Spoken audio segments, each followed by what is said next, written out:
Bonsoir.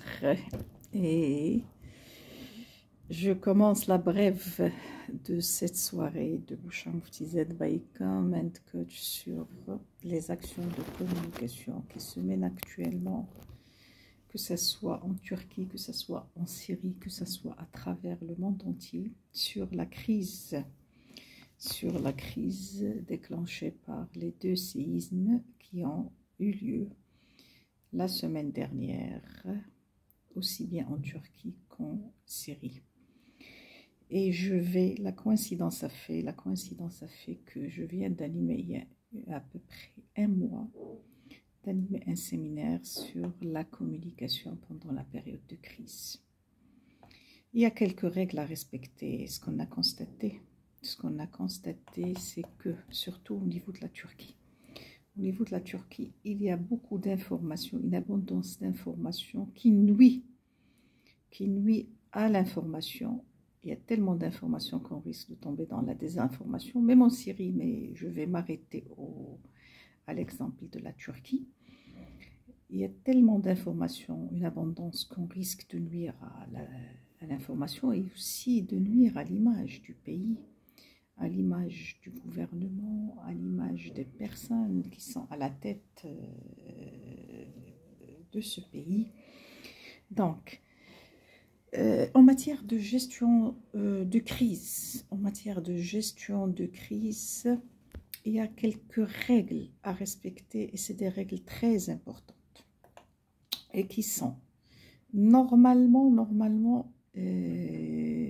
on recommande à ce qu'on anticipe une crise, qu'elle soit une crise interne à un pays donné ou externe à un pays donné, qu'elle soit interne à une entreprise, puisque je suis dans le domaine de l'entreprise, ou externe à l'entreprise, le volet anticipation est très important. Ce qu'on a remarqué, c'est que pour la Turquie, du moins, il n'y avait pas eu du tout d'anticipation en matière de communication de crise. Ils ne s'attendaient pas à avoir, peut-être qu'ils s'attendaient à avoir des séismes, mais pas à avoir deux séismes de cette ampleur,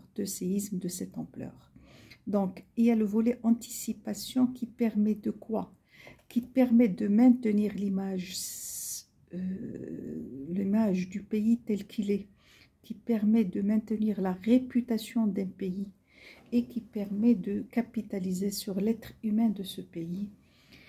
Ce qui m'a impressionné, c'est que j'ai vu malgré tout dans ce flux élevé d'informations, j'ai vu des gens qui lancent des informations positives pour inviter, surtout c'était des agences de voyage, pour inviter les étrangers à venir dans le pays, pour les rassurer, pour leur dire que c'est grâce à leur tourisme que la Turquie va pouvoir remonter la pente et va pouvoir dépasser ce drame. C'est vraiment un drame.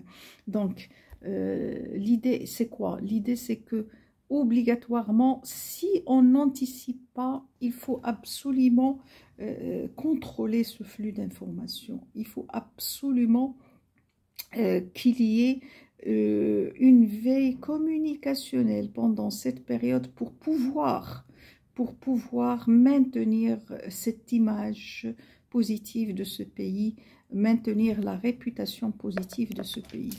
C'est très, très, très important. Surtout si on part d'un principe, c'est qu'il y a 10 régions qui ont été touchées et dans les 10 régions, où ces 10 régions, elles représentent à peu près le 1/3 de la France, le pays la France comme pays, dans sa globalité, les régions qui ont été touchées, c'est l'équivalent du 1/3 de la France. Dans ces régions, il y a à peu près, c'est des régions qui capitalisent ou qui représentent le 1/4, où ils représentent la 4e position économique du pays. Donc, ce n'est pas simple. Ce n'est pas simple lorsqu'on a à peu près 1000 usines qui ont été détruites. Lorsqu'on a, je pense aussi, 1000 conteneurs qui ont été brûlés, ils se sont incendiés plutôt, suite à ces deux séismes. et tout est à reconstruire. Ce n'est pas évident. Et dans ce cas, il faut mettre en place une cellule de communication de crise, ajoutée à la cellule de la gestion de crise. Une cellule de communication de crise qui va devoir normalement réglementer cette communication qui nuit à l'image du pays. Ce que j'ai lu aujourd'hui dans la presse turque, c'est qu'il y a eu plus d'une centaine de personnes arrêtées qui ont, à travers les réseaux sociaux, elles ont diffusé des informations qui n'étaient pas du tout fiables, par rapport à ce qui se passe suite à ce séisme, par rapport à ce qui se passe dans le pays. Mettez-vous à la place de ces personnes-là qui sont en train de gérer cette crise. Lorsqu'on a une centaine de personnes qui diffusent à travers les réseaux sociaux, remarquez combien de personnes vont lire cette information, et cette information qui n'est pas forcément juste, qui est erronée, qui est biaisée. C'est vraiment pénible. C'est vraiment... moi je dirais, je n'arrive pas à trouver le terme exact, mais je ne comprends pas ces gens-là qui veulent nuire à un pays qui est déjà dramatisé. C'est vraiment catastrophique, écœurant. Voilà le terme, voici le terme. Écœurant de trouver des personnes comme ça qui profitent de ces situations, ajoutées aux personnes qui veulent à ces actes de vandalisme, qui sont allés même très loin, qui ont agressé des caravanes de solidarité, de transmission des aliments, des denrées alimentaires, de transmission des vêtements aux sinistrés, et qui ont été volés, qui ont été vandalisés. C'est vraiment malheureux à dire, mais pour revenir à mon souci principal c'est que lors d'une crise, il faut savoir rationaliser sa communication de crise, il faut anticiper sur la gestion de crise, il faut initier une veille communicationnelle dès qu'il y ait une crise qui se déclenche. Donc, les deux séismes se sont déclenchés. Une veille communicationnelle doit être mise en place.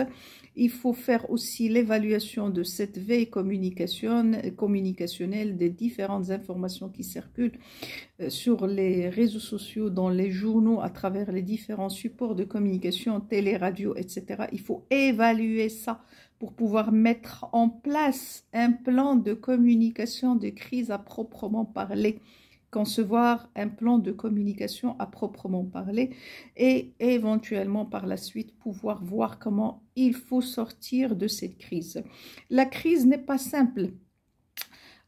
C'est les effets de ces deux séismes vont toucher et l'âme et l'économie du pays et le culturel, les différents domaines, secteurs d'activité, qu'ils soient industriels, qu'ils soient agricoles, qu'ils soient culturels, qu'ils soient sportifs.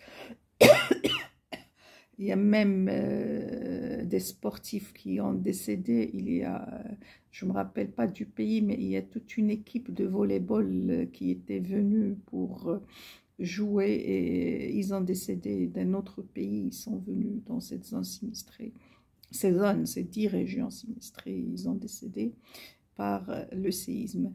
Donc la crise va toucher tous les secteurs d'activité, va toucher toutes les couches de la population, d'où raison de plus pour bien réfléchir à la manière de communiquer avec ces personnes-là, pour bien réfléchir à la manière de communiquer l'image du pays à l'international, et pour pratiquement trouver des solutions avec le minimum de dégâts. Ce n'est pas aussi simple qu'on le pense. La stratégie à mettre en place, c'est une stratégie normalement qui doit être une stratégie transparente. On doit dire ce qui se passe. Il faut informer surtout que les gens, ils sont perturbés. Les gens, il y a beaucoup de familles qui ont décédé. Il y a des familles, des personnes qui ont perdu des membres de leur famille. Ils ont perdu leur domicile, ils ont perdu leur travail, ils ont tout perdu. Donc, si on n'adopte pas une communication transparente, on ne va qu'enfoncer le fossé entre l'homme et pratiquement ceux qui gouvernent. Et en même temps, on va porter atteinte et vendre négativement le pays de la Turquie qui est réputé pour son tourisme très élevé, qui est réputé pour sa civilisation, pour son développement culturel, son développement artistique, pour son développement touristique. Donc, retenons un point très important, très important.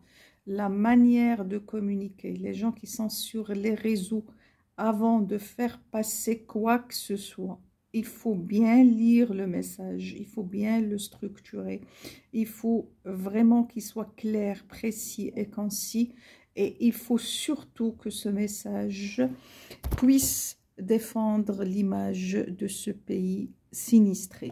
Sur ce, je vous dis merci de votre attention et à la prochaine capsule de Bouchra Moftized by Com and Coach.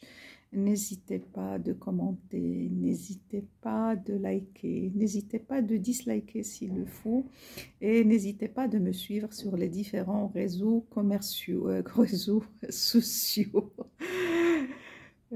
Facebook, Comment Coach, la page Comment Coach de Facebook, LinkedIn, Instagram. Et je vous dis à la prochaine, j'espère dans de meilleures conditions que ce que j'ai présenté aujourd'hui.